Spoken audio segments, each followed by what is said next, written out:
Alright, well, this is my first time ever doing something like this. This is going to be the history of Eric Cooper, the writings I've done, and also the lead up to the Greenville Triangle that I wrote, and also have a team of artists that work on it. But to give you a sense of a scene and everything else and my atmosphere, I rather just have some music playing in the background. Just makes it easier for me. Makes it just a little more comforting. I don't like doing too much public speaking, but I do what I have to do when I have to do it, so it's fine. Also, I have to try to lower or at least slow down my speaking, so I enunciate a little better. Sometimes my brain goes too quickly, and I have to enunciate things a little better for people to pick up on what I'm saying. So let's get started with the music. And I use this kind of music also for Black Label Comic Con. Some of you guys have been to it, and we like to mix a good vibration along with some good beats, and also the energy level is nice and it's relaxing, but also people can actually talk in my convention instead of being so overran by the loudness of music. And I have to give it to my DJ, Osno.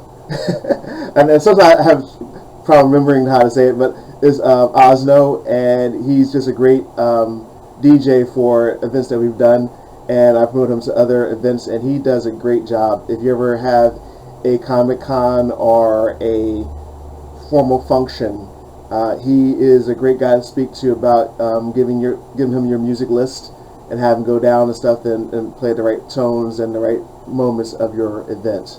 But I want to start with the list now, and like I said, just groove with it, have fun with it. It's going to be a fun session, and I hope you guys learn some stuff that I'm talking about. But you know what? Let me start with the proper beginning of it. Sorry. But it's Tupac and Michael Jackson, and I just love the mix that the artist did for this piece of music, and we're gonna roll with this. And I try to keep the music down to a level where I can still talk to you and you can still hear everything I'm saying. Well, my start of everything started in Trenton, New Jersey. I was born and raised here, and as I was going through my motion of growing up, I lived in South Trenton for half my life. The other half is in West Trenton, and I went to Parker School, was elementary. Then I went off to junior 5, which is pretty much in North Jersey, or West Jersey, I should really say. And then I went to McCorston Catholic High, which is in Hamilton, New Jersey, another outside of Trenton. And then after that, I went to Mercer County College. I went there for 2 years, and I was going into liberal arts, but I wanted to get into robotics. I love Terminator, and I was just a fan of Terminator when I was growing up. And I just love the concept of something in the future coming back in the past, trying to alter things. And it's just a great concept. James Cameron did a great job with the first and second movie, and I give him props for that. Now, as going through, my first start with Terminator was my role into science fiction. My father also had a hand in this also, because I started to watch Star Trek episodes with him about Captain Kirk in the original series. And my father's not here today, unfortunately. Health problems and stuff like that. But Mom is still here. I'm thankful for that, and she's always been supportive of my work. As I was growing up and getting to my earlier 20s, I had a problem trying to figure out what I want to do in life. Not sure what direction I want to go into. Also had a question about my weight, because I was getting heavier. I almost was a 48 waist size, which was about almost 280 pounds. That was just too much. And also had a question about my sexuality. I didn't know what I really wanted. Was it a girl? Was it a guy? I mean, as time went on, I just had to figure out about myself. But also those moments of my life, I started going through thoughts of suicide because I didn't know what to live for. And then luckily I got into the Spider-Man realm about cosplay, and people were asking, well, I was on these different cosplay sites, and they said, Eric, you're showing interest in cosplay, but why don't you have a suit? I said, I'm heavy as anything. You don't want me in a suit. I'm terrible. So a couple guys got me hyped up to try to start losing weight, so I did, and I got my first Spider-Man suit. I lost like about 60 pounds in like 6 months. So that was a big accomplishment for me.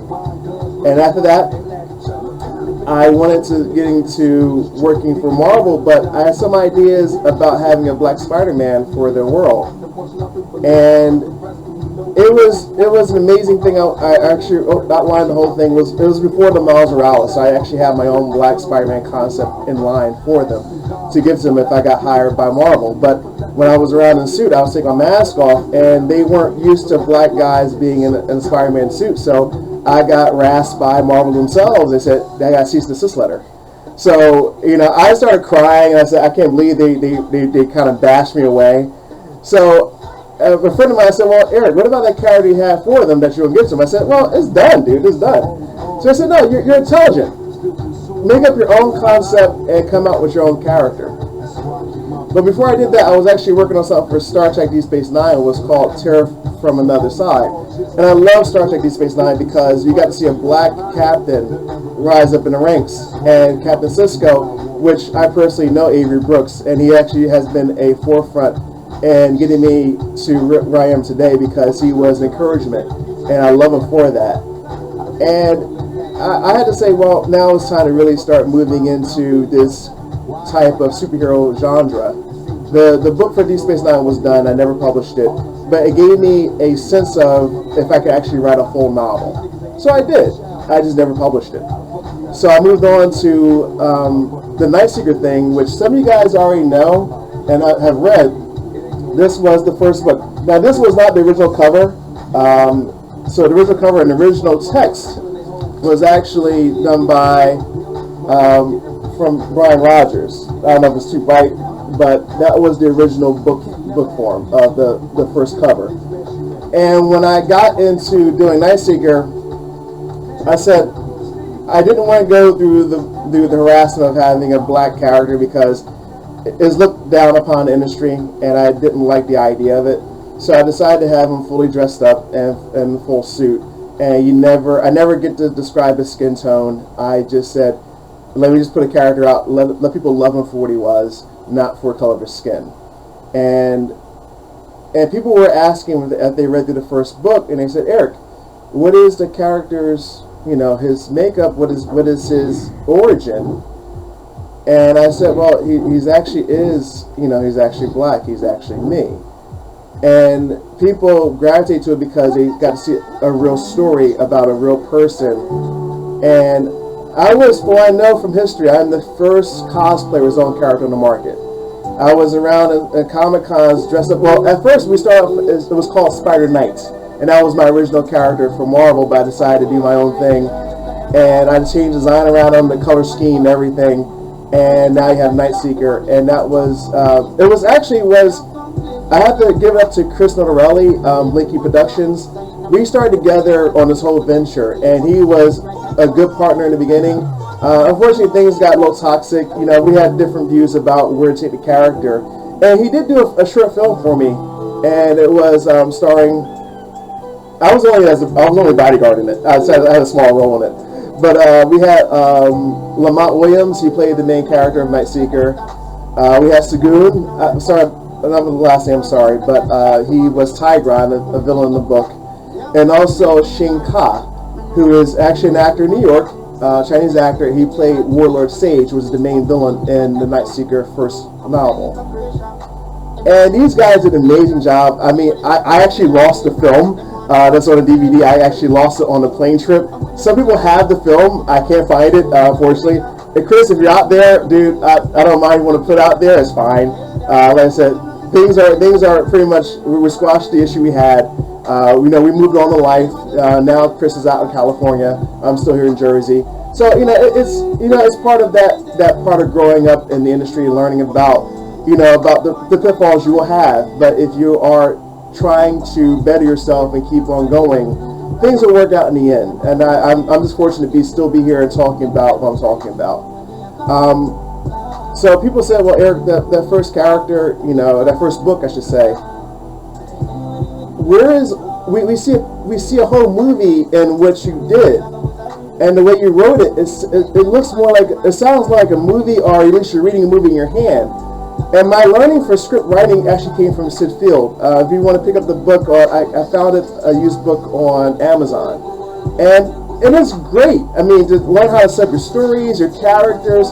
Sid Phil, props to you, man. If you're still alive there, I'm not sure, but dude, props to you, man. You really gave me a good format to do my stories. And because I did it more of not having the author tell the story, I wanted the characters to tell the story. So more of my stuff is more dialogue and the characters speaking in my world. So when we got to the second book, the first book, I should really say, the first book took place in New Jersey, and because I'm from New Jersey, I'm a little part of New York City. When we got to the second book, this was covered done by Charlene again. Both of them were done by Charlene. And Blair Smith also is a colorist. Blair Smith is an awesome artist, also colorist. And this one takes place in New York City mainly, and a little bit in New Jersey. And this one we actually put chapter artwork in each chapter. Me and Sean talked about it, and I said, what's a good idea to do for the second book to make it a little different? I said, well, start putting chapter artwork in each chapter as you go along. And so I gave them an idea of what I wanted to actually draw on. I should say that. I really said, I told all the artists, I said, guys, when you read the chapter, do the artwork you feel as though that fits the chapter. I didn't want to have too much leeway into it. I just wanted them to do their own thing. What they saw, what they read, I wanted them to illustrate as best they could. And then when we got to, people loved it, and it's great. So we went to the third book, which takes place in Camden and Philadelphia, and I gotta give it up to Ray Park. Ray Park from Darth Maul from Star Wars. He's actually in this. He's the main villain. His name is the Guillotine, and the character stuff is amazing. I had more direction in this. I talked to Sean again. We had a little powwow, and I said, okay, Sean said, why don't you take more lead in what the illustrations are going to be? So I gave all the artists an outline to go by, and said, I want you to make sure that it's in this format, in this angle. So I took more direction, and the flow of the pages and the artwork is amazing. And also the nice thing about this one here is that the first lead off is actually you probably can't see too well because the lighting, but it's Patrick Stewart, and he's actually in the first book as well, Night Seeker. Patrick, I have to give it to the man. I was floored when I met him. And when I was growing up, I had no real father figure because my father wasn't really around. Patrick Stewart's Captain Picard character for Star Trek Next Generation, that was my honorable and learning how to become, at least to be a man and learning about myself. He was really an influence on my life. But when I got to Deep Space Nine for Avery Brooks, he was like the father I always wanted. And, you know, those two alone were amazing. And I got to meet Avery at my own optical shop. I used to work at Lens Crafters. And he came through my shop one day, and we were talking, and he knew about the book for Night Seeker. And he said, you know, I'll be at a con in Philadelphia. I hope you're there. I said, yeah, I have a table there. And so he came on my table, and it was funny was that, Derek, I need you to come and meet Patrick. I said, no, I'm not ready for that yet. He said, and he gave me that Captain Cisco voice, Eric, come now. And I was like, all right, okay. So I left the table, left the artist behind me, and we bumped into Patrick. He said, hey, and Avery said, hey, Patrick, hey, you know this gentleman over here named Eric Cooper? And Pat was like, I'm not too sure, but maybe. And I met Patrick at Dragon Con some years ago. And I was in line, and I wanted to give him one of my books that had him in, because I love this character. I want him in my world as a double semester, a badass. And when I gave him, I was out of books at Dragon Con, so I gave him a full picture of the cover, and I signed it to him, and he told his guys, get an attaché case out. I love the picture. And I told him about his character. He said he loved the idea. So I finally got him the book, and I was just speechless that he actually said, I'll read it. And then about a few months later, I was at another con, and one of my fans came to my table and said, Eric, dude, they said, Patrick stopped me, and I had your book in my hand. He asked me how I loved it. And he was like, Pat really loves his character. And I said, wow, I'm speechless. But my first run into celebrities at cons was actually Ray Park. He was actually floored by my Night Seeker suit when I was around at a convention just doing my own thing. And he had me come over, and we were talking for a little bit. Ray is a great person to meet at a con. He's just very down to earth. As far as Patrick and Avery, they just had that air of, well, not really air, is that attitude, that look like you better know what you're talking about before you come see these guys. As Ray's just cool hands Luke. He's just having fun. And when I met him, he loved the idea and the concept of the character, and I told him that, you know, it's like a predator approach and like mixed with Alien. He loved the idea of the badass of the character of Nightseeker.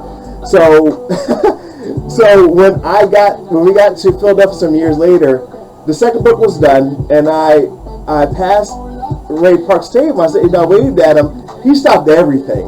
And he said, Eric, you got the second book done? I said, yeah, the second book's done. He said, can I see it? I said, yeah, sure, here it is. He said, Eric, I don't want to give you a big head. I loved your work from the very first book. I want more of this character. It's great.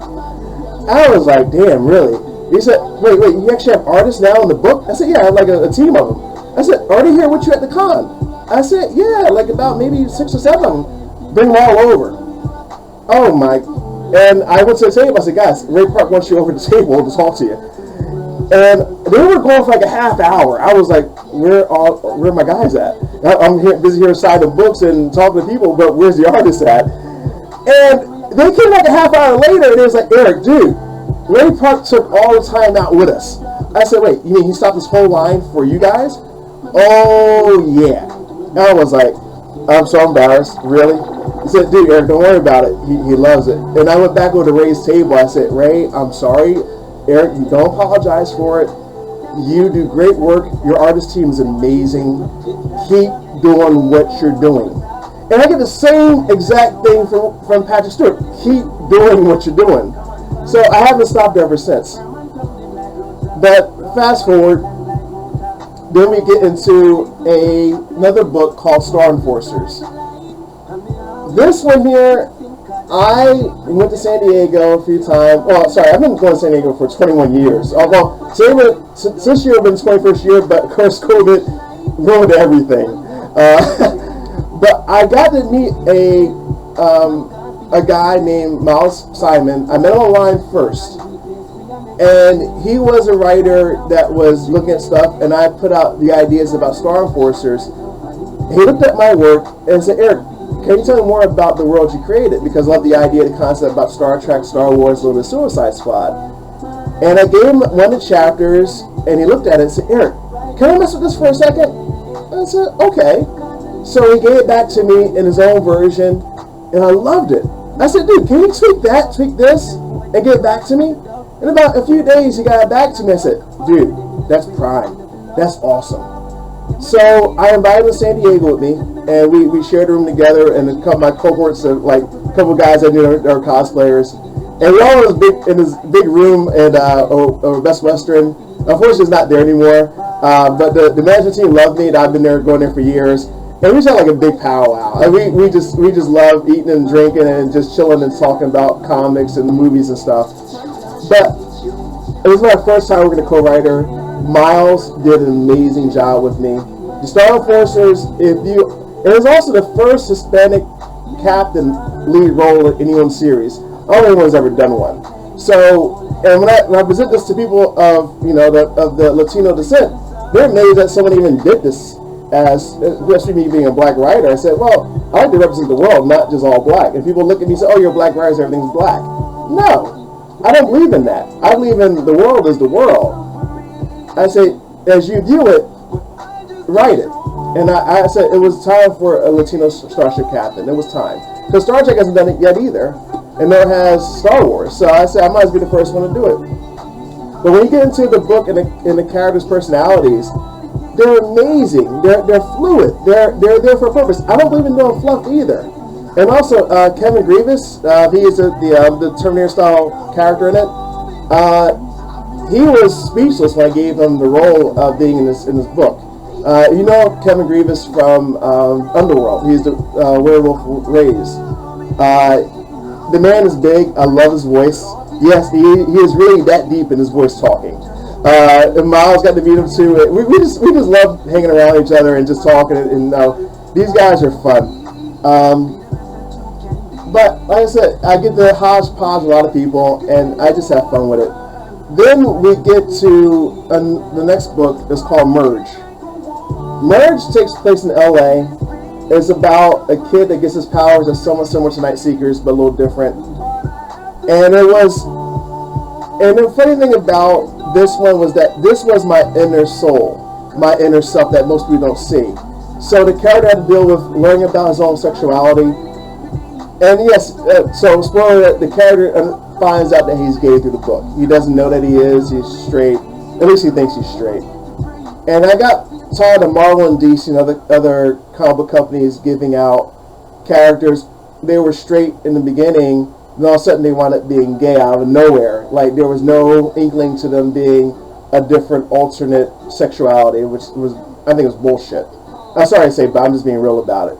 So why don't we give a character that starts from scratch, that doesn't know anything about himself, and he gets to learn about himself through the book and discovers of his powers, his responsibilities to his community. And also, also for the main character, the father he works for a armored car company. His mother used to work for a restaurant, and she was a business owner, or a business type of education. But unfortunately, she got mixed in her own crowd, and she got into drugs. So she became a drug addict and a prostitute. So the mother and the father are a separate unit now, and the main character, Tyreek, he loves his mother, but he just can't stand the stuff he does. What she does, I'm sorry. His father, he really can't stand the mother, his mother. But Tyreek is trying to still bridge the gap between both of them, so he's still talking everything else. But it's the first time that I know of having a mother, the opposite effect, where you see like the superhero character is either with the aunts or sometimes the father, static shock, like that. But it's the first time having a mother being like a drug addict and a prostitute. Two different, taboo things that you mix together to make up the mother. As time goes on, we're going to see how she overcomes her drug addiction and prostitution. But like I said, Tyreek still loves his mother. They argue and they have their fights and everything else, but love is still always rules at the end of the day. So it was more of my take on my father. He was a prostitute, but he was an alcoholic, unfortunately. And I still love my father, even to this day. We didn't agree on a lot of things, but we still knew how to come together. And the day I told him that, officially that, Dad, I'm gay. I have a boyfriend. It's just something you got to deal with. And he was so upset. And I said, don't talk to me for a year. I don't want to talk to you for a year. And he was calling everyone around. He was so upset. And I broke it off about 4 or 6 months. I broke it off. I called him. I said, look, are you okay? And he said, Eric, I still love you. And we worked it out. And same thing with my mom. We were only upset for a few hours. And I cried. And she said she had to take it as it was. And, I never got in trouble. I was just being myself. But that part of depression and learning about myself, it was a part of me that I had to express in my books. And some of your best writers come from depression, especially to tell you what they've been through. That's why the first book of Night Seeker was my outer shell. It was showing the world who I was as a person, my outer shell. When it came to Merge, though, that was my inner shell. So that was the part I didn't want to really reveal too much to people. And I just learned how to accept it and move on. And people just appreciated that part where I showed them who I was in and out. And they're both kind of mixed together. But everything I do in my writing has purpose. So the first Night Seeker book was all about your potential in this world, about learning what you can do and how to better society. The second book of Night Seeker, Volume 2, this one was about testing your faith, what you believed in. And like I said, each book has a meaning and purpose. When I went to the third book, now this one was about moral judgments. And you have to really weigh your scales of what you think is righteous justice. That's what's called Blades of Justice. Then we got to Star Enforcers. This was about a family unit that, despite the differences and everything else, they had to go through their trials, tribulations, and learn who they were, how they want to stick together. They're all convicts. They were all deputized undercover officers to do all these unusual missions for the Flow Council. And I said, you haven't picked this up yet. This is a treat. You're going to love this damn book. Then when we get to Merge, it was about learning about your inner self and like what you want to show to people, all different hats you wear, and how you, at the end of the day, you got to confront yourself who you are as a person. And when you get to know about yourself, then you are going to exist in this world and exist with purpose and also with some convictions to what you want in life. Now, then we get to, before I go to Triangle, I have to give it up to the first comic book I have. It was written by Keith Thomas. Unfortunately, he's no longer here with us. He did pass on. And it was pretty funny was that when I got to merge, Keith, we didn't know that he was really sick. He had a type of cancer I don't want to go too far into. It's still sad to this day. He was the life of the group when we first started. He was always upbeat. He was always that energetic person that you always want to be around. He loves to write silly stuff, horror, sci-fi. He worked for other companies, even for mine, and he just was a fun soul. When he wrote the Night Secret comic, he said, Eric, Night Secret needs a comic book. I said, well, let's do it, just do it. I wasn't busy writing novels, so him and Blair Smith, they came together and said, Eric, here's your comic book. I was like, dude, really? And I was floored. And these guys were like white on rice. They stuck together, him and Blair. You guys were amazing. I really appreciate you guys. Blair, dude, this goes to you, man. Then we had the second comic book, which is Players of the Game. This was what I wrote this one, and Keith wrote some of this also. His main character, he's a living shadow, works for Area 51, and the book's amazing. It just gives the highlights of stuff in novel number 1 of Night Seeker. So it's almost like a trilogy of the first book. And like I said, guys, there's a lot of history, and it's like I don't want to waste too much time, but there's so much, and I like trying to figure out how to cut it down as much as I can. So I don't want to. I'm not boring you, I know that for a fact, but it's a lot going on in the worlds I created. Then I had the nerve to do my own Comic-Con, and it's called Black Label Comic-Con, and it was 2019, and we had a blast. It was in Philly at the Hampton Inn in Philadelphia next to the Convention Center, and I never did my own Comic-Con. I've talked to other Comic-Con organizers here and there, and it's a lot of work. You really want to do a Comic-Con, and my friends like, are you sure you want to do this? And I said, well, it's time to do something like this because most of the Artist Alley people, they're shunned. You have the big guys from Marvel and DC, Dark Horse, Image, and the celebrity stars from Hollywood. They all want to be highlighted the most in the front of everything, and the artists always put in the back area, which is kind of sucks because where all the ideas come from is Artist Alley. It's us. It's not the corporations.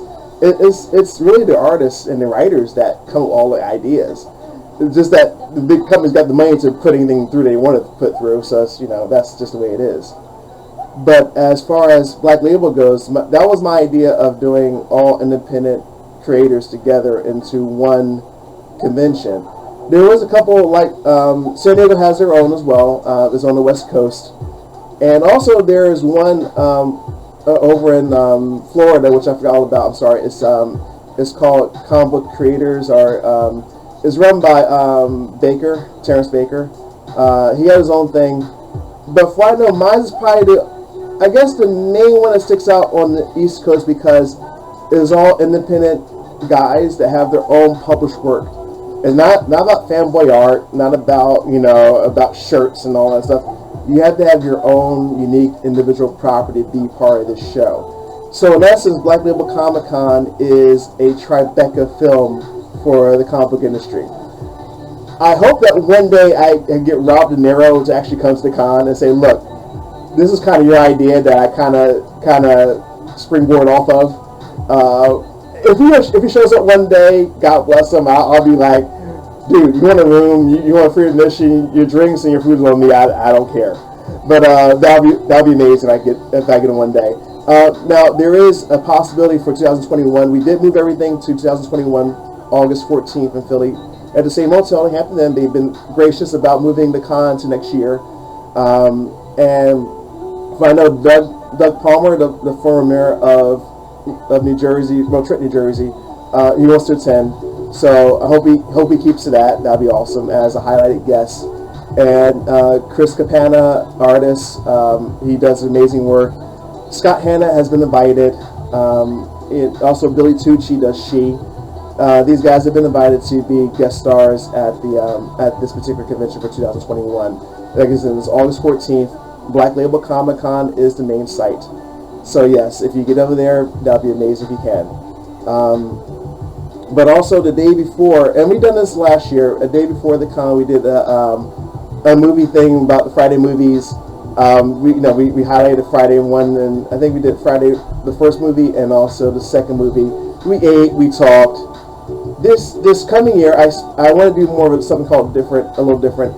I learned from Dick Gregory. He normally does his own forums when he was still alive, and I would do the same thing Dick Gregory did because he highlighted a lot of things of his thinking and his independence about being a performer and entertainer, and talked about his life and his accomplishments. So I want to do something different this year in 2021. So 2021 on August 13th, the day before Black Label, I'm doing I Am Forum. So this will be a connection of the artists, the writers come together, still a powwow, drinking, food, but it's more of us talking about how to connect together to make more conventions like this, but also to get more ideas out there for other independent creators to gravitate to and learn how to work together to produce their own projects. My whole thing is about being productive, not for the big companies, but for yourself, and learn to own yourself. Because more independent guys are out there, the more almost like Apollo theaters we can have, the more Comic Cons we can have of our own stuff. And that's the big push. Get out of the big guys. You know, the big guys have their place, but it's time for the small guys to have their own say in the industry.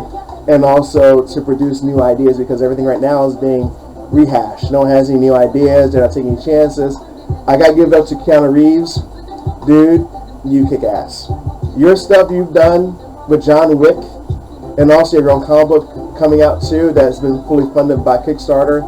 And I even have my own that was fully funded, thank God. I appreciate you guys for that. But it's time for the independents to have a rise. It's time for almost like the late 80s, early 90s, the independent guys to rise again and to lead the industry once again. So now we get to the idea about Greenville. I know it's about half hour in, I'm now finally talking about Greenville. Greenville was something that I decided to do because of the history of stuff coming up about Tulsa, Oklahoma, and the things that happened back in the early 1900s to the black town that was destroyed in one night. This was hidden from us in U.S. Learning. You only learn about this if your history teacher really wanted to teach you about some real nitty-gritty stuff. And I understand why it was hidden from us, because you would get upset to the things that happened to black people back then. And we already knew about the slavery and everything else, but about having a true utopia for almost what we call Little Africa or Black Wall Street. It was huge. 35 square blocks of black-owned business, housing, construction, transportation systems. You know, they had everything going on in this one community. They didn't need any white influence or white help. It was their own. But they accepted everybody. It didn't matter if you were Indian. It didn't matter if you were white, Hispanic, Chinese. They wanted to mingle with everybody and just show the greatness of what they can do as a community. But then a certain thing happened on the elevator and things got out of hands. But it was just a flame that a bomb was already set anyway. They were ready for one excuse to ambush the town. So Jabbar Brown is a history major, and he teaches about history in his classes. He's also an artist that I work with as well. Him and Phoenix Nebula. Phoenix Nebula is my main artist that I work with. Sean also is my side's main artist as well. But me and Phoenix decided to go out to Tulsa, Oklahoma and do some real research about Black Wall Street. When we got there, the atmosphere was stagnant. It's hard to explain. And when we got into town, we got to the hotel, we settled in, we went out on the streets, and we wanted to go get something to eat. And, you know, we started running to people and asked them certain questions about the area. And it's almost as though people knew about it, but didn't want to talk about it. It was very odd.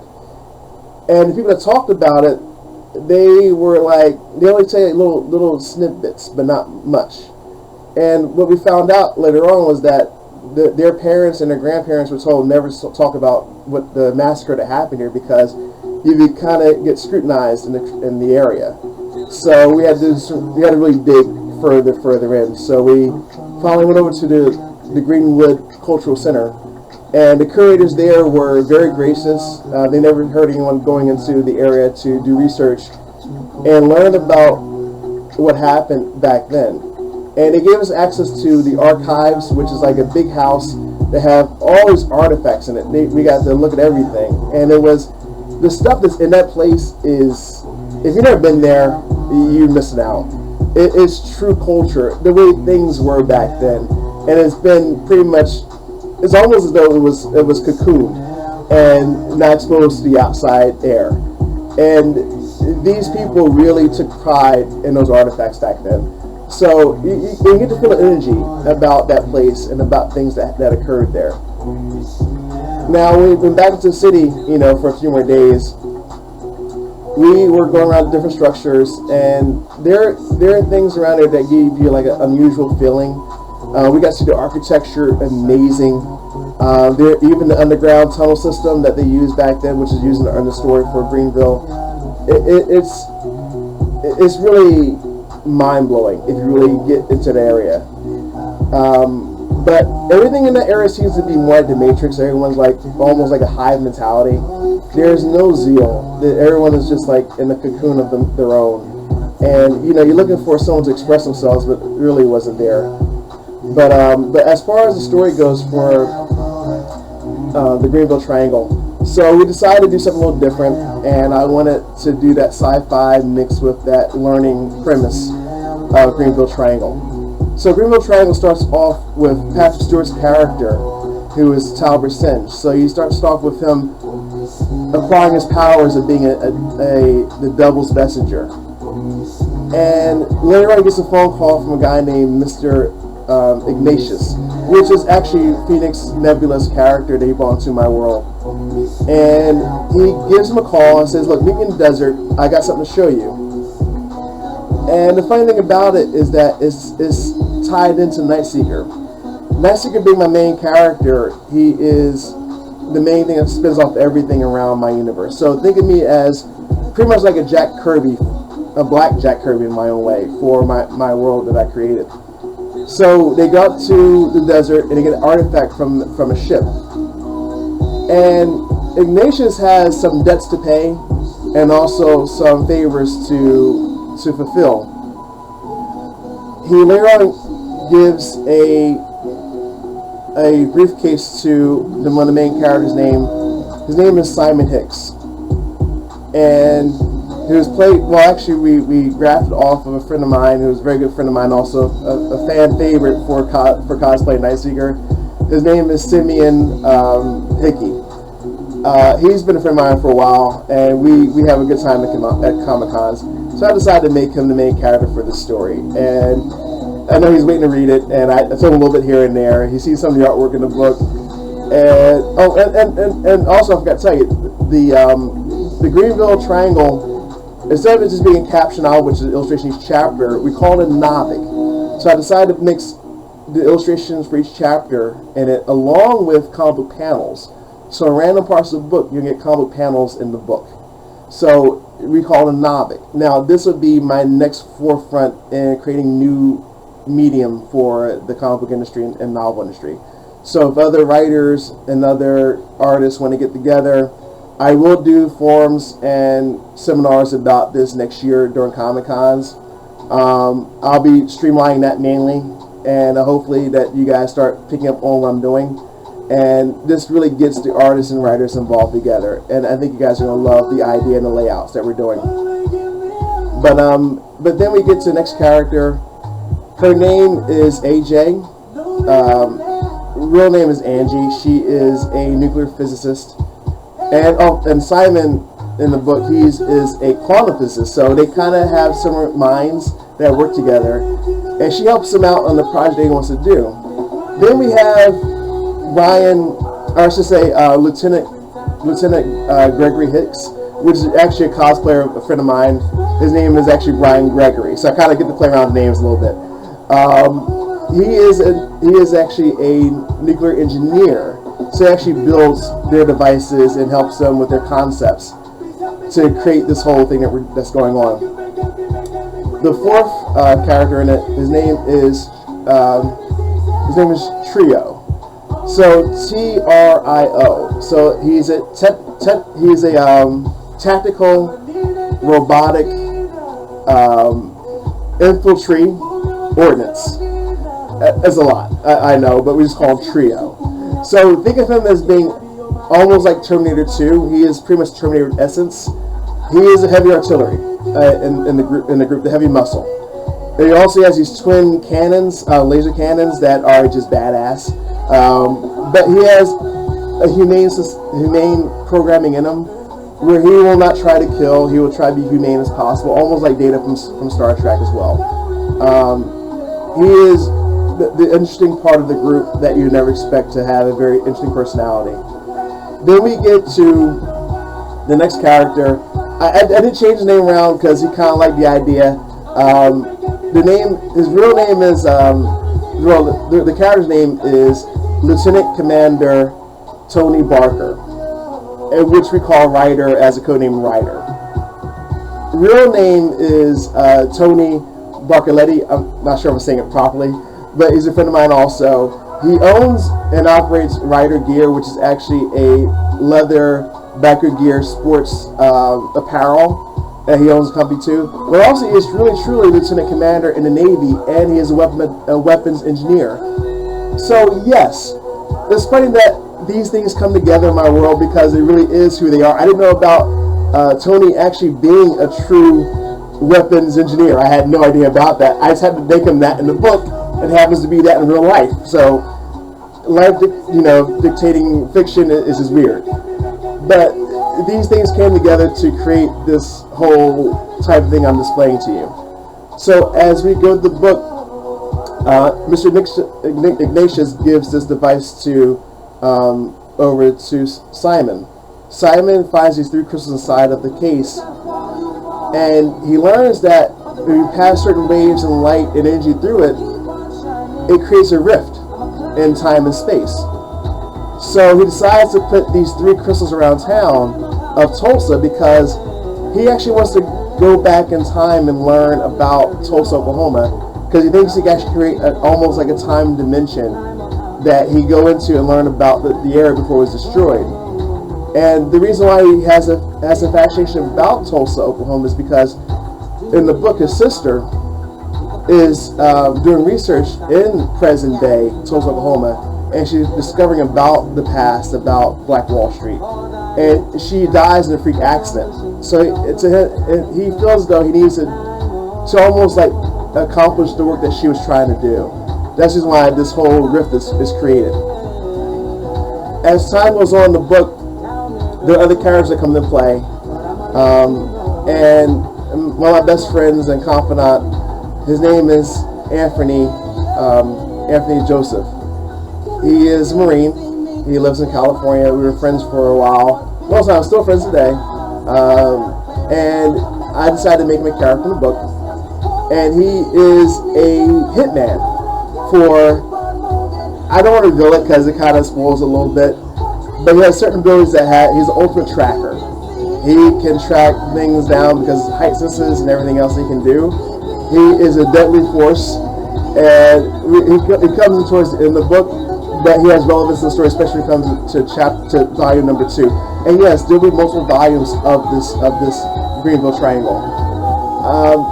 Like I said, there's a lot involved in it, and there's other characters, and there's a lot on the site. Like I said, I don't want to go too far into this. I'm already 45 minutes into this whole recording. But guys, look forward to this. It's going to be mind-blowing as we go further in. And any questions, I don't try to get too many spoilers out, but you can always reach me at blacklabelcomiccon.com. Just go to the contact page. It'll get me. On Facebook and Instagram, my ID is eric.cooper.353. I'm always active on Facebook and Instagram. Any questions, like I say, you can reach me there. But I'm hoping to meet all you guys next year during Comic Cons, and also especially at Black Label #2, which would have been this year, but we have to wait till next year. But like I said, I want you guys to fulfill your purpose, find what you want to love, that you love doing. Cosplayers, I would say, it's nice you do stuff from Marvel and DC, don't get me wrong, it's cool and all, but we're going to start doing stuff for the independent guys like myself that have characters of true color that come from true people of color, that are doing characters that are actual, real in their world, that you guys saw Black Lives Matter, and about forwarding more people that are creating black characters that are black or even Hispanic. Why don't you guys look into the books and creation that we do and start cosplaying our stuff? But of course, it requires some effort, some research, but it's worth it in the end. But other writers and artists, guys, work together. Don't let anything hold you down. You got a dream, you got some real purpose, fulfill it. Don't let anyone stop you. And I'm always going to be here for any questions, let me know. But other than that, I'm going to sign off. It's about 46 minutes in. I've done my thing. Other than that, you guys take care. I'll talk to you soon. Bye-bye.